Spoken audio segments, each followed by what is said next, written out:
You got Leon D here, and we're going to talk about food. I'm not an expert on anything to do with food, but I've been around a long time, and I am a professional barbecuologist. I know food. I know what I like. I know what I don't like. I know a lot of things that you may not like. That's the intro for Leon D. Let's get it on. This is your boy Leon D. I'm back on the air. This is another episode about food. Now, what we're going to talk about is things you do and don't do with food. Now, I don't look at YouTube videos very often, but one night about 3 in the morning, I was looking at something, a YouTube video, and it was about brisket. Now, I don't dog out other people on YouTube because we all got our own way of doing things. No one say my way is perfect. No one say your way is perfect. All it matters is that the people around you who try your food out, if they enjoy it, they enjoy it. And some people, what you offer them is the best they're ever going to have. But let me tell you something, though. People look at YouTube to learn how to do things. That's why most people look at YouTube. They want to learn how to do something simple. When it comes to food, the first time you cook anything, don't put it on the air. And saying that, I probably cooked about 10 briskets before I felt comfortable having other people eat my brisket. It must be about 10 of them. Now, this guy put up a YouTube video on how to do a brisket. He said that he was a first-time brisket smoker, and he had this Z grill. One of those cheap smokers, but he had this Z grill, and he didn't have to tell us who know how to smoke. These people like me who are barbecuologists. He didn't have to tell us it was his first time. We knew it was his first time. We could see it was his first time, and he is somewhere out of the South, in Texas.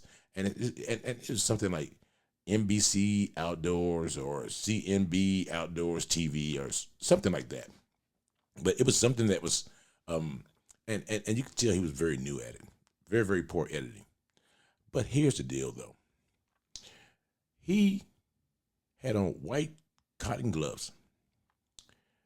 Who in the hell cooks barbecue with anything white on? No. Because the whole point of smoking food is that you are going to get something on you, whether it's barbecue sauce, whether it's juice, whatever, you're going to get something on you. Most people, including myself, every apron, everything I wear is black or a dark color, because you don't want to see it on the video that you got barbecue sauce. Because if I see you looking sloppy, I know you know what the hell you're doing. But let me tell you something. He was in Texas, like I said, somewhere down in the South. He had on white cotton gloves, which is dumb as hell. He had a deco cut of beef, which really is a pretty good cut of beef. And he was in a brisket. And a deco is something that, that the butchers trimmed out, and people have, they more or less customized the cut of meat so that you really ain't got to do nothing when you get home. So he bought like a 15 or 14 pound brisket. By the time he got through trimming the brisket, it weighed about the same weight.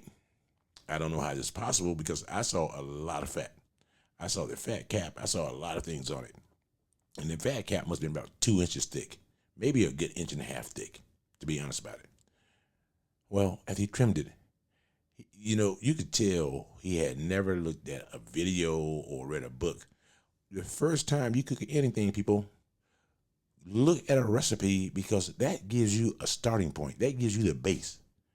What changes between their recipe and your recipe is how you season it. Everybody knows that if you buy a 15-pound piece of brisket, you trim it. You got about 11 to 12 pounds at the most that's left. No, not this guy. This idiot started with 14 pounds. When he got done, he had about 13 pounds, 9 ounces. And yet he claimed he did a good job. Now, I don't know who oversaw him or who gave him the idea that the amount of meat you start with is what you're going to end up with. I don't know who told him that. So, saying that, here's the deal. The first thing he did was that he went and made his concoction of what he was going to inject into a brisket. Now, I've never ever thought about injecting a brisket. I'm sure there are people who do it, but you don't inject briskets. You just don't. Or pork butt, not a problem. You don't inject them. But he injected the hell out of it. He probably used a gallon of liquid, and you could see it all coming all out. I don't know what he was thinking about. And then so he decided that he was going to put some seasoning on it. And, in Texas, they love their salt and pepper. Nothing wrong with that. I normally add a couple other things to mine too, because I like a certain taste. I like a little, maybe just a little bit of cayenne. This guy took mustard and spread it. He used mustard. He used mustard for a binder, which is all right, but I don't do that. Not on a brisket. He used looked like a gallon of French mustard, and he put all this seasoning on it, and then he had this red seasoning. It looked like it might have been cayenne, something like that. He didn't really say, but anyway, remember I said he had on white gloves on his hand, cotton gloves on top of that. People, he started putting the seasoning on, and then he started patting down the seasoning. He started patting down. Who in the hell does that? You put the seasoning on, you flip it, put seasoning on the other side, and you're done. Now, you can put a lot of seasoning on it, but then he had enough nerve to have the tip of the fingers sticking out of the gloves, like someone cut the tips off, which looked really, really gross. These white gloves, cotton gloves, mind you, were red as hell because he had some red seasoning, maybe cayenne, who knows what he had. People, let me tell you something. When you season meat, there's no need to touch the seasoning. There's no need to touch the seasoning. And I understood that maybe he wanted to get it to a dark color. If you want to take a brisket and get to a real dark bark on it, add a lot of pepper to it. Pepper's already black. So he was doing things just wasn't normal. And then I used kosher salt, because if you use regular salt, it's going to be a little bitter. It's going to be more saltier, put it that way. And so I like a decent salt taste, but I don't want to taste the salt on the damn brisket. He paid about $5 a pound for a good cut of brisket from the very beginning. He took it and just messed it all up. And then when he was putting the seasoning and patting it down, he treated the way he's rubbing it like a damn titty, like a tit. I'm like, dude, that's not a woman. That's a damn piece of a cow. He had no clue to what he was doing. When he first injected it, it just messed me all up. And then he sat there, he put it in the smoker, and he checked on it every 30 minutes. People, when you smoke food, you got a big old piece of brisket. I put mine in and don't check it for 2 or 3 hours, maybe 3 or 4 hours. And I check it to see the internal temperature sometimes, but a lot of times I use my probes. My probes tell me what the internal temperature is, and that tells me when I should wrap it. And sometimes I don't even wrap the brisket. Depends on which smoker I'm using. You ain't even got to wrap it. Not at all. But he wrapped it. And then he put the probe in the butcher's paper to see what the internal temperature was. He could have used that probe from the very beginning, and it took him a long, long, long time to get the brisket to a wrapping temperature. He wrapped the brisket, and it wasn't ready to be wrapped. A lot of things he did, I don't want to say it a negative way, but I am. An idiot would have known that. Oh, the other thing he did too, he trimmed the brisket, and he cooked that separately, which is fine if you're gonna have if you're gonna add that to your vegetables or something like that. No, he made another 2 or 3 pounds that he had cut off because he didn't understand how the brisket worked. He treated it like he had a packer. He didn't have a packer. He had a trimmed brisket already. He cut the point off, and What he did was when he cut the point off, he cooked that separately. And then he made a comment, I think this is what they call burn ends. But it was so much fat on it. I'm like, dude, this is just nasty. You know, you had a lot of fat on that, and he could have just taken that fat off with the right knife. He used a caveman knife to trim his brisket, which is, if you don't have the right tools, it's like a car. If you don't have the right tools, you can't fix the damn car. When you go out and you want to smoke meat, have a set of knives. Have what we call a chef set. Have a chef set of knives. Not this guy. You would have thought that he was Fred Flintstone using those kind of knives. He had no clue to what he was doing. And some things, the first time you do it, cooking, sex, working on a car, you don't want to post that. Because a true mechanic or a porno star is going to tell you, you're doing it all wrong. Master that before you start showing people. You know, and then the thing that gets me too, I see these people who cook something for the first time, they post it, and they tell you how good it is. I've not seen one person tell me yet, this is nasty. And yet, when I look at it, I'm like, how can that be good? And then, who takes apple cider vinegar, add it to apple juice, and inject it in a brisket? He did all this stuff. I mean, he did all this. So, you know, the fact that he said, this is my first time, you already know he can make a lot of mistakes. You already know there are do's and don'ts. And he's one of the kind of guys that he gets an idea, he runs with it. Because I would have never filmed that and posted that. If I did film it, I would show it to people like family. People who are stupid and don't know you're screwing up. But not to the whole world. And this is exactly what he did. He showed it to the whole world.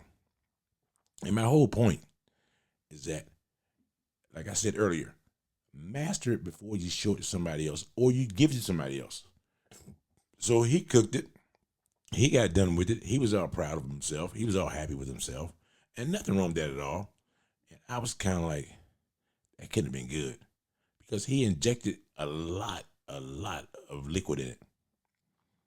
And then he put way too much mustard to hold the seasoning.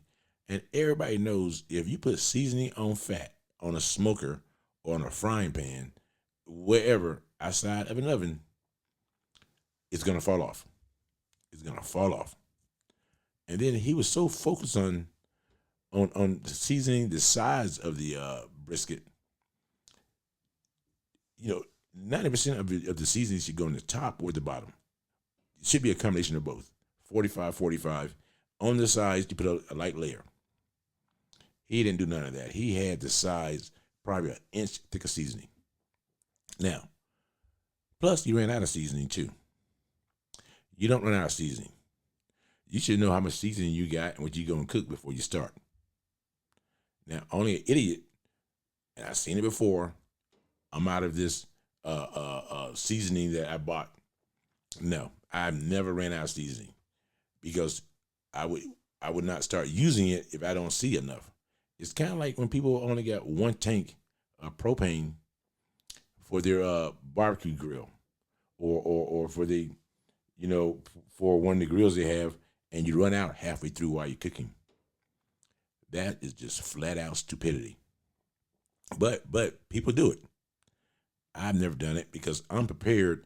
When I get ready to fire my smokers up, I got lots of pellets, I got lots of charcoal, I got all that. Because you know what? It don't go bad.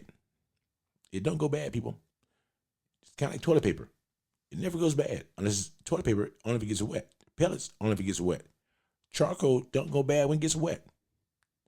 It gives you a different little flavor. And then the other thing too that bothered me, this person just really disturbed me. Kind of like ruined a good night. I should have been doing something different because he was a flat out idiot. When you get your smoker going, you have 3 different colors of smoke coming out of your chimney stack. You have the blue flames, or not really flames. You have the blue color that's very light smoke. You have the white that's kind of in the middle. And then you have the really heavy white.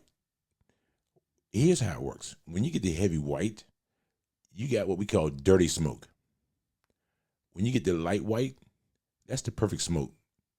When you get no white, but you see a little blue, like the wind blowing a little blue around, that's very, very light. That's gonna take you forever to cook because a lot of it's based on the temperature. The heavy white is dirty smoke. Now, I can use dirty smoke and make a brisket jet black.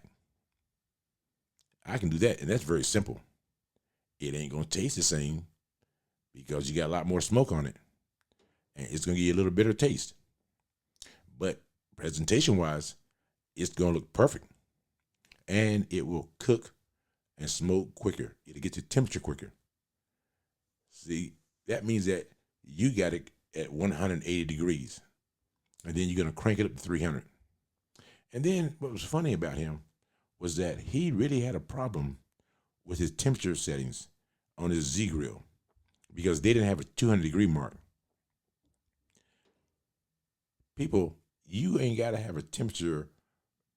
You ain't have a temperature gauge that has to have every single degree. If you want that, go get a digital thermometer, like a Traeger, where you can digitally set it in 5-degree increments. No, he struggled with a lot of things. And he was proud of himself too. That's the part that bothered me. But I noticed when he got through cooking it, only he tested it and tasted it. And he did a lot of, it's got to be done now because it looks like it's done. How in the hell can you see inside every brisket? That's what your probe is for. That's what you get a thermometer for. And he had a very cheap thermometer. He didn't know what indirect and direct meant. He had no clue. I'm like, you got direct heat, dude. You don't have an offset box. You don't have an offset smoker. The way you do it is that you put the meat away from the heat source and make it indirect. Nope, he put it right over the damn fire. You can see that this grill, this Z grill, the charcoals, he put it right in the middle. Well, so was the fire.